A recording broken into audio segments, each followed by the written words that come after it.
So the Heat take the 1-0 series lead last night. We all know that's the majority of the show today. Of course, also Panthers tonight. Every other day, we got Heat one day, we got Panthers the next day. Really an amazing time here down in South Florida. Joining us here, of course, on the Johnny Cuba guest line, Dave Pasch, ESPN. He has to call the entire series on ESPN Radio along with Doris Burke. Dave, thanks so much for joining us here. The first thing I want to ask you was last night a shocker? No, I've had Miami twice already on TV in the playoffs. In the first round against Milwaukee, game 3, and then game 3 in the conference semis against the Knicks. And in both games, Miami was dominant. I've been around the NBA long enough and followed Eric Spoelstra's career and Jimmy Butler's career and Miami's career and its culture long enough to never count out the Heat. I feel like I may be in the minority there. It seems like there are a lot of people that still haven't figured it out, but I think they're just a great example of finding the right type of players to win in the playoffs. There are plenty of guys in the regular season that get numbers and have great stats. There are certain guys that can take their games to a different level in the postseason. Miami has several of those guys. It's not just Jimmy Butler, but it is primarily Butler.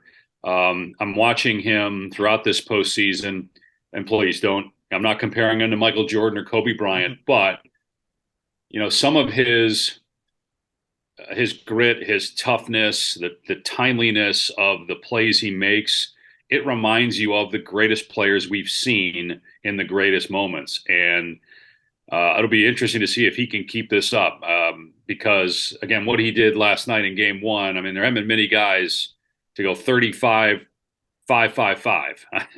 He's the third. He's the third now in NBA history, I saw. The rest of the list includes Michael Jordan and Allen Iverson.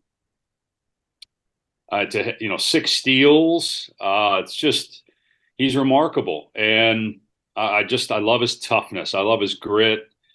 I know he's not for everybody, but there are a lot of players that are great that aren't for everybody. That's how it should be. If everybody likes you, then and you're considered one of the best players in the world. I mean, I haven't met too many players like that across pro sports that, everybody just loves them. I mean, how many guys do we say that about? I think it's one thing maybe if you're, an NFL quarterback where you almost need everybody on your team to like you as well as respect you. But at least as far as the NBA goes, I mean, you think about Larry Bird, go back to when he was in the NBA. Not everybody liked Larry Bird. There were plenty of people that didn't, but he was a killer, and Jimmy Butler's a killer.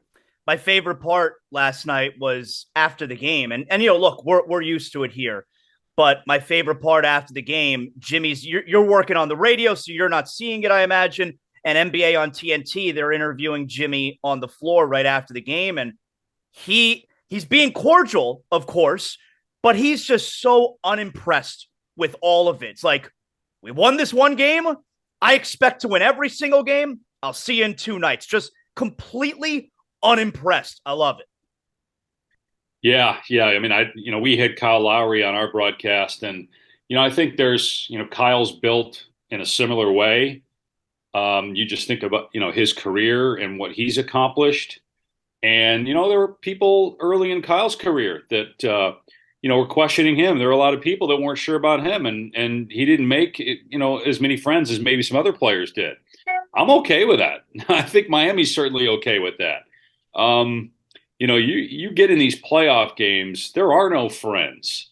There's no quarter. And I think there's too many guys. It's one of the things, I know Giannis is a guy that doesn't work out with guys on other teams in the summer. At least he hadn't previously. Like I kind of like that. I do NFL, and I see so many guys in commercials they'll come together, they'll leave their respective huddles to go dap up the other guy. And it's like, wait a second, you're in the middle of battle. That shouldn't be happening. And what I love about the Heat, what I love about Jimmy Butler is when the game starts, it's you versus everybody. And that's how it should be in pro sports. Yep. What do you make of Boston in the fourth? Well, let's start out with the third quarter, I guess. I know post game, and it's become a running theme now here in the postseason with Joe Mazzulla, the timeouts. He's very testy back and forth with the media after the games. What do you make of the criticism there? Well, look, first of all, he's 34 years old. He's the youngest head coach in a conference final since Bill Russell back in 1968. So at age 34, when you're in your first year as a head coach, and I asked him this pregame, like as you go along in the playoffs and you're coaching a group that is very experienced and been in this position before, this is their fourth conference finals in the last 7 years. Now, Joe was an assistant for 3 years and then got the head job, obviously, this year. And, it's not like, he was thrust into this situation because of Ime Udoka. I think we need to consider those circumstances a little bit. And I'm not trying to defend him, but I do think he's in a very unique situation. And he even said, I have to kind of pick my spots when to insert myself because I'm the head coach, but I also need to be a good listener. I've got star players. I've got veteran players. And I think that's the case with most head coaches. You've got to pick your spots depending on what team you're coaching. And so I think he's got a very delicate situation. And look, if they go down 0-2 on Friday, the media probably won't be the only ones that are questioning him. You're probably going to have guys that he's coaching. They're going to start questioning him. That's human nature. So I think he's in a really tough spot.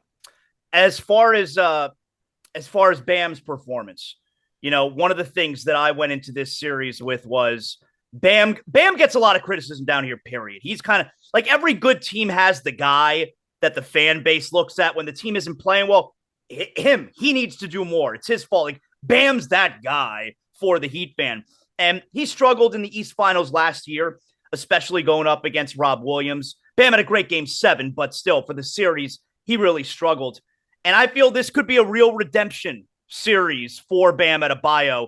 He had a stretch of like 2 months during this regular season where he looked like a super aggressive offensive player who was taking that next step. I think we saw a lot of that, especially in the first half last night. Give me some thoughts on Bam's play. I thought he was terrific last night. I did too. I feel like it, and you're obviously closer to it and you see it every day, but it feels like the expectations are maybe a little bit too high for Bam Adebayo. Nikola Jokic is the greatest hub in the NBA, meaning everything on the offensive end goes through him. Bam is Miami's hub on offense and on defense, and I think he does a really good job.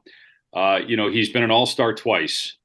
I'm not sure that, Bam Adebayo, if you polled other players, they would say he's, one of the top 3 or 4 centers in the NBA. But, he's an all defensive guy 4 straight years. He's an all NBA candidate and an all-star contender pretty much every year. I think, when he gets 18 to 20, 7 to 10 rebounds, 5 assists, I think that's about what he had last night. He's doing his job, and I think he's a really good player.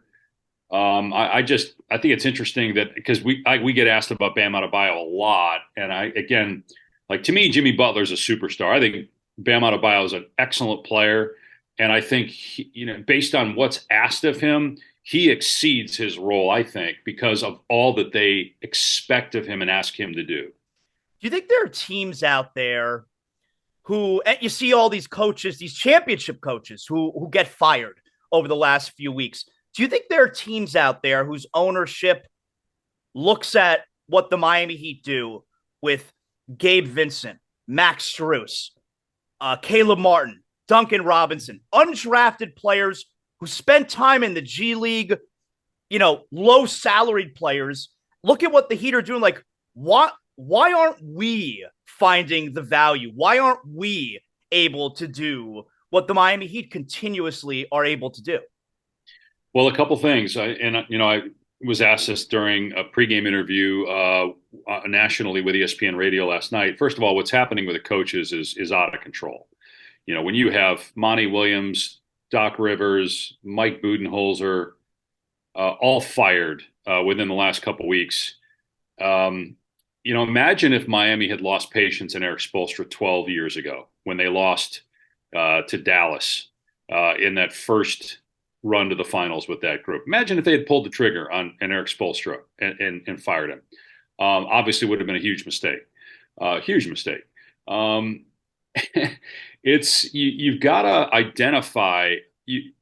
Miami has been able to identify and evaluate talent and grow talent, but part of that is because they have the same structure. They have the same head coach, the same coaching staff. It's not just your personnel people. You need to have a coaching staff that can to develop and work with these players over time. That's the reason I think Miami is as good an organization as there is in pro sports, because they don't make a lot of changes just to make changes, just to appease players, right? Which a lot of owners do. Hey, we got to appease the players. I get it. Players are making X amount of dollars. Joel Embiid and James Harden don't play well in Game 7. Doc Rivers is out. I get it. That's how it works. DeAndre Ayton doesn't play well. Kevin Durant doesn't play well in games. In Game 6, Monty Williams is out. Milwaukee has a poor first round. Bud is out. That's how things are in the NBA. But I would love to see more organizations take the approach that the Heat do, and that's, let's stick with our guys that we believe in. Let's let them, along with the players that we're either drafting or identifying as undrafted players, and let them progress and develop. And the Heat have the sustained success to show that that model works. You're totally right with the coaches where, Milwaukee may be thinking, all right, what if Giannis doesn't want to sign this extension? All right, we got to move on. Or what if KD didn't like being coached by Monty? We got to move on. And it's constantly appeasing the players when I may be simplifying it a little bit, but the Heat and Pat Riley, they essentially let LeBron leave rather than give in to maybe all the demands that LeBron wanted the Heat to give him and his group. Because, no, this is the way we do things here, and this is the way we're always going to do things here. And maybe at times that's hurt them, maybe not being flexible in that regard with certain players. But, the New England Patriots, because of Bill Belichick, have a similar model. Like, you're going to do it the way we do it. And if that doesn't work for you, I work with Bill Walton a lot on, college basketball. And I know this was 50 years ago, but, Bill tells a great story at the time that, he didn't want to cut his hair. And John Wooden had, strict rules on the length of hair and on facial hair. And so, Bill went into Coach's office and told Coach Wooden, hey, I'm not going to do it. And Coach Wooden looked at him and said, Bill, we wish you the best of luck wherever you go in your next stop. And there was a standard that Coach Wooden had. And maybe Bill Walton leaves and, UCLA's dynasty ends. But I just think, there's something to be said for having a standard, having a certain way of doing things. And if that doesn't work for you, and look, it obviously worked a while for LeBron James. He was there 4 years and they won 2 championships and went to the finals every year.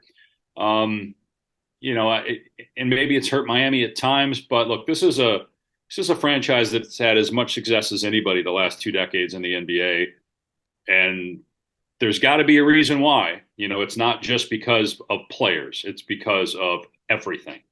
Are you dialed into the Western Conference, or do you take a night to yourself? You go out, you get a good dinner, and just relax tonight? What do you do? Well, I've got some friends here in Boston that I'm going to get together with, but I'll be watching. I love this time of year. We got a game every other night. It's great. I'm watching Game 1 the other night with the Lakers and Nuggets, and I tweeted this out too at the end of the game.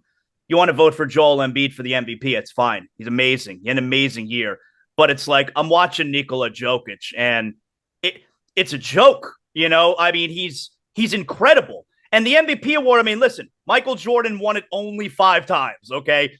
Shaq won the MVP once. I get it. It's not necessarily for the best player. And I'm watching Nikola Jokic the other night. He's ridiculous. Yeah, and I voted for Embiid because, I think, again, it's to your point, it's a regular season award. Kobe Bryant won it one time, and it wasn't until 2008 that he won it. He had already won, he had a three-peat prior to winning that regular season MVP. Nikola Jokic is, for people that haven't had a chance maybe to watch him, hopefully they're finding out just how amazing he is. I mentioned earlier, the fact that he's the hub of the offense, his passing, his basketball IQ, the shot making, and he's so hard to get around. He's so hard to defend because of his footwork. but he's also, you look at his arms, like I've always said, he leads the league in scratches. Like Yeah. you always look at his arms, they're all Yeah. red during the game because he's been scratched because guys are trying to get around him because he's so wide. He is phenomenal. They're the best team in my mind in the NBA, and I expect them to win the championship because of Jokic. I know NBA fans going back to the Knicks and Patrick Ewing, they love talking about the lottery being fixed. Why would let's entertain for that silliness for a moment? What benefit is there for the NBA to fix the lottery for San Antonio? It's a None. super small market. Yeah, that's ridiculous. I can't even entertain the idea because it is so ridiculous. No, it makes no sense. Like if you want to say Houston or Dallas, those are major markets. San Antonio is such a small market. What have you seen? I mean, look, you're looking at highlights. I'm looking at highlights. I've never seen anyone like this, Victor Wembanyama, and for some reason, like Chet Holmgren last year, we're talking about that build, the body type. Like Chet Holmgren looks delicate. I don't feel that way about Wembanyama. You know what I'm saying? I had a chance to talk to Brian Windhorst a couple months ago. We ran into each other at a game that I was calling, and Brian was kind enough to spend a little time telling us about Victor because I know and you saw him the other night interviewing him in Paris. He's done a lot of stories on him. He has covered him. The thing that stood out to me, and it reminded me a lot of when LeBron James came in, is how on top of everything Victor Wembanyama is with regard to taking care of himself, taking care of his body, his understanding of the game, his understanding of the business. Like he's not just a talent. He's not just a guy that's coming into the NBA with great ability. He has everything else figured out, and he's got the right people around him that are going to help him succeed. I think that's why you're seeing a lot of people compare him to LeBron or even say he's ahead of LeBron in terms of his potential to change the NBA. It's not just him, it's the people he surrounded himself with to help him succeed. And yeah, the highlights are ridiculous. I can't wait to see it. And you talked about, we spent a lot of time obviously here talking about Miami's organization. San Antonio is very similar. They do things a certain way. And I think he is going to fit in great with what they're going to ask of him and expect of him. Dave Pasch, ESPN Radio's got the call the entire series along with Doris Burke. Excellent job. I appreciate you joining us here. How about I'm getting you out of here, Dave, without making you say something about John Morant? That's very nice, right?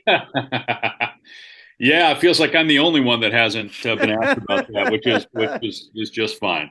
Thank you, Dave. Have fun the rest of the series. I think it's going to be really great, really long. Yep, appreciate it. Thanks. All right.